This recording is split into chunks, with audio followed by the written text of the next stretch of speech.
Hello students, Praveen உத்தராத்தில் first பேப்பரில் உங்களுக்கு 25 மார்க்குக்கு இஆர்சி சந்தர்ப்ப சாகித்ய வியாக்கியா கேட்குறாங்கல்ல, அதுக்கு இம்பார்ட்டன்ஸ் இந்த பிப்ரவரி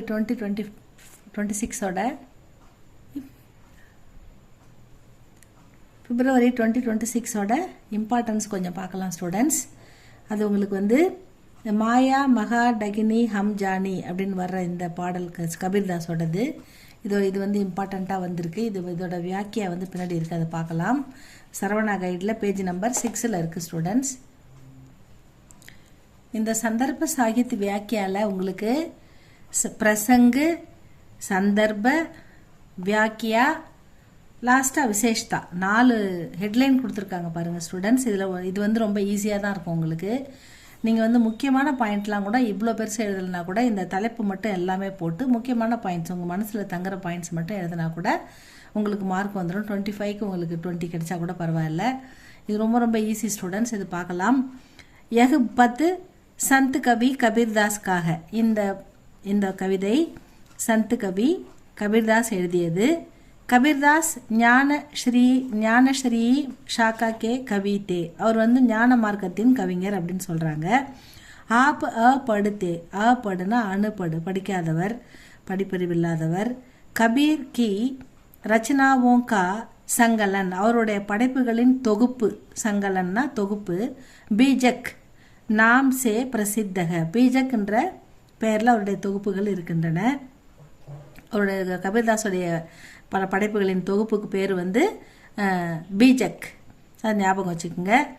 பீஜக்கே தீன் பாகுக, அந்த பீஜக்ன்றதுல மூணு பாகம் இருக்குது, 3 பார்ட் இருக்குது. அதனுடைய பேர் வந்து சாக்கி, சபத் और ரமைனி. இந்த 3 பார்ட்டோட பேர் வந்து சாக்கி, சபத் और ரமைனி. இந்த 3 பாகமாக இருக்குது. பீஜக் வந்து அந்த அவருடைய சங்கலன் தொகுப்பு, அவருடைய படைப்புகளின் தொகுப்புக்கு பேர் வந்து பீஜக். அதில் வந்து பீஜக் நாம்சே பிரசித்தக. பீஜக்கே 3 பாக், 3 பார்ட் இருக்கு. ஒன்று சாக்கி, சபத் और ரமைனி. சந்தர்ப்ப பிளேஸ் என்ன கொடுத்துருக்காரு பாருங்க. ஜபு மாயா மனுஷியக்கோ கேர்த்தீக, கேர்னா மூழ்கடிக்கிறது.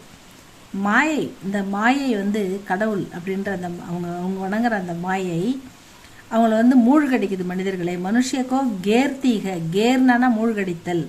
தபு மனுஷ நஷ்டவோ ஜாத்தாக, அப்போ அவங்க வந்து வாழ்க்கையில் வந்து லாஸாக நஷ்டமாயிடுறாங்க. ஏன்னா முன்னேற முடியாமல் போகுது. இந்த மாயையை நம்பி அவங்க ஏமாந்து போகிறாங்க. அவங்களுக்கு வந்து அவங்களுடைய வாழ்க்கையில் பல நஷ்டங்களை சந்திக்கிறாங்க. அதனால் வாழ்க்கையே நஷ்டமாகி போகுது. நஷ்டவோ ஜாத்தாக. கபீர்தாஸ் மனுஷியோங்கோ माया के संबंध में सजग रहने का उपदेश देते हैं. கபீர்தாஸ் வந்து மனிதர்களை இந்த மாய வலையில் விடாதீங்க, அதுலேருந்து விழிப்புணர்வோடு இருங்க. சஜக் ரகனேனா விழிப்புணர்வோடு இருங்க அப்படின்னு அட்வைஸ் பண்ணுது. உபதேஷ் தேத்தே हैं. इस पद में माया के अनेक रूपों का वर्णन है. இந்த பதில் மாயையுடைய பல உருவங்களை கவிஞர் வர்ணித்திருக்கிறார்னு சொல்கிறாங்க. व्याख्या. कबीरदास कहते हैं कि मैं जानता हूँ, कबीरदास சொல்றாரு எனக்கு தெரியும், कि माया बड़ी डगनी है. डगनीना சீட்டிங், ஏமாத்துறது. இந்த மாயை இருக்குதே அது ஒரு ஏமாத்துக்காரி அப்படின்னு சொல்றாரு. வகு ஹர் மனுஷியக்கோ தோக்கா தேகி, அது ஒவ்வொரு மனுஷனையும் ஏமாத்தும். अपने हाथ में தன்னுடைய கையில் அந்த மாயை सत्वगुण, रजगुण और दमगुण आदि तीनों गुणों का फंदा लेकर चलती फिरती है. சத்வகுண் அப்படின்னா நன்மை, ரஜகுண்னா தீமை, அவர் தமகுண் அப்படின்னா அமைதி. ஆதி தீனம் 3 குணங்களையும் அது கையில் வச்சுக்கிட்டு, ஃபந்தா லேக்கர் கையில் கயிறு 3 கயிறாக வச்சுக்கிட்டு அதில் போட்டு நம்மளை இழுக்கிறதுக்கு சல்தி ஃபிர்த்திக திரிந்து கொண்டிருக்கிறது, சுற்றி திரிந்து கொண்டிருக்கிறாள் இந்த மாயை அப்படின்னு சொல்கிறார். இதில் வந்து நன்மை, சத்வகுண் வந்து நன்மை, ரஜகுண் வந்து தீமை, அவர் தமகுண் வந்து இருள்.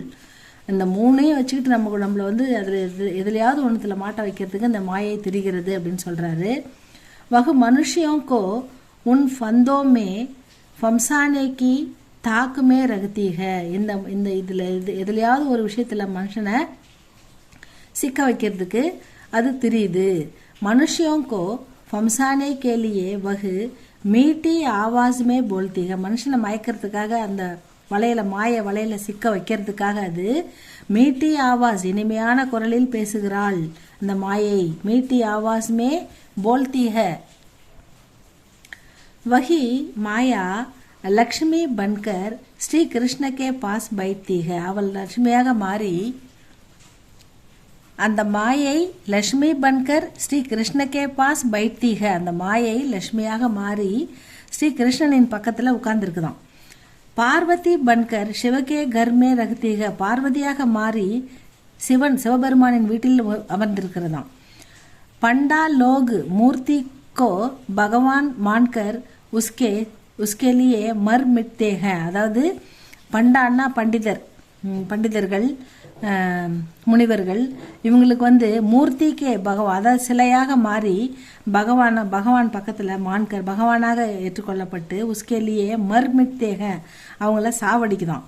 உன்கேலியே மாயா மூர்த்திக்கே ரூப்மே है. அவங்களுக்குலாம் வந்து மாயை வந்து சிலை வடிவில் இருக்குது அவங்களுக்கு. कुछ लोग विश्वास करते हैं कि तीर्थ में नहाने से पाप मिट जाते हैं. சில பேர் விஸ்வாசனா நம்புறாங்க. कुछ लोग विश्वास करते हैं. சில மனிதர்கள் வந்து நம்புறாங்க, நம்பிக்கை வச்சிருக்கிறாங்க. தீர்த்த குளத்தில் குளிச்சாக்கா நம்முடைய பாவமெல்லாம் போயிட்டு நமக்கு வந்து புண்ணியம் கிடைக்கும் அப்படின்னு நினைக்கிறாங்க. தீர்த்தமே நகானேனா குளிக்கிறது, தீர்த்தனா தீர்த்த குளத்தில். பாப்பு மிட்டு ஜாத்தேங்க தன்னுடைய பாவங்கள் அந்த தீர்த்த குளத்திலே கரைஞ்சு போகும் அப்படின்னு நம்புறாங்களாம். யகு உன்கி மாயாக இது அவர்களுடைய மாயை. ஜோகின்னா யோகியை குறிப்பிடுறாரு இந்த இடத்துல. ஜோகி அப்படி ஜோகின். அப்போ வந்து யோகி தன்னுடைய யோகினி, அதாவது ஒரு யோகியும் தன்னுடைய மனைவியின் பாத் மான்தாக மனைவியின் பேச்சை கேட்கிறார். ராஜா அப்படி ராணிக்கு பாத் மான்தாக ராஜா வந்து தன்னுடைய ராணியின் பேச்சை தான் கேட்கிறார். கோயி ஹீரோங்கோ படா மான்தாக சில பேர் வந்து வைரங்களை மதிப்புள்ளதாக நினைக்கிறாங்க. கோயி சிக்கேக்கோ சில பேர் வந்து சிக்கேன்னா நாணயங்கள். சில பேர் பணத்தை வந்து மதிப்புள்ளதாக நினைக்கிறாங்க, சில பேர் வைரங்களை மதிப்புள்ளதாக நினைக்கிறாங்க. யகு சபு இது எல்லாமே மாயை. மாயாக்கா ஹி காம்க இதெல்லாம் மாயையோட வேலை அப்படின்னு சொல்றாரு. பக்தபி அப்படி பத்னிக்கு பாத் மான்தாக ஒரு பக்தனும் தன்னுடைய மனைவியின் பேச்சை தான் கேட்கிறான். அவர் பிரம்மா பி சரஸ்வதிக்கு பாத் மான்தேகம் பிரம்மரும் வந்து பிரம்மாவும் சரஸ்வதியோட பேச்சு தான் கேட்குறாரு. யகுபி மாயா காஹி இதுவும் எல்லாமே மாயை தான். மாயா காஹி காம்க இது மாயையோட வேலை தான். ஹே சாது பாயியோं மாயா கா பூர்ண ரூப் சே வர்ணன் கர்னா சம்பவ் நஹி ஹை. இந்த மாயையுடைய எல்லா உருவத்தையும் நம்மளால வர்ணிக்க முடியாது, அப்படி வர்ணிக்கிறது சம்பவம் கிடையாது, அனேபிள் அப்படின்னு சொல்றாரு. சம்பவ் நகின்னு கொடுத்துட்டாரு. அந்த மாயையுடைய பல உருவங்களை நம்மளால சொல்ல முடியாது, இது எல்லாமே மாயை தான், இதை நம்மளால வர்ணிக்க முடியாது அப்படின்னு சொல்றாரு. விசேஷத்தால வந்து கபீர் என்ன சொல்றாருன்னா, कबीर मनुष्यों को माया से बचकर रखने की सलाह देते हैं. கபீர் வந்து இந்த மனிதர்களுக்கு இந்த மாயையிலிருந்து தப்பிச்சு வாழுங்க அப்படின்னு அறிவுறுத்துறாரு, நம்மளுக்கு ஆலோசனை கொண்டு சொல்றாரு. இந்த மாயையில சிக்காதீங்க அப்படின்னு சொல்றாரு. काहू की कौड़ी कहानी में अनुप्रसाद अलंकार है. காஹூ கி கவுடி காணிமே எப்படின்னு அவர் யூஸ் பண்ணுற இந்த சொல் வந்து அனுப்பிரசாத் அலங்காரம் யூஸ் பண்ணியிருக்காருன்னு சொல்கிறாங்க. இந்த பாயிண்ட் நீங்கள் எழுதினாலும் எழுதலாம், இல்லைனா விட்டாலும் விட்டுருங்க. இவ்வளோதான் ஸ்டூடெண்ட்ஸ். இது ஒரு இஆர்சின்னு நான் போடுறேன், அதை படித்து எழுதுங்க. இதை நீங்கள் ஆசிரியர் நேமு, சந்தர்ப்ப, பிரசங்க, வியாக்கியா இதில் எல்லாமே கொஞ்சம் கொஞ்சம் எழுதிட்டு விசேஷத்தா வந்து நீங்கள் ஒரு வரி ஏதாவது சிம்பிளாக எழுதி முடிச்சிருங்க. கண்டிப்பாக இதுக்கு மார்க் கிடைக்கும். படிங்க ஸ்டூடெண்ட்ஸ். இது பிடிச்சிருந்தா லைக் பண்ணுங்கள், ஷேர் பண்ணுங்கள். தேங்க்யூ ஃபார் வாட்சிங்.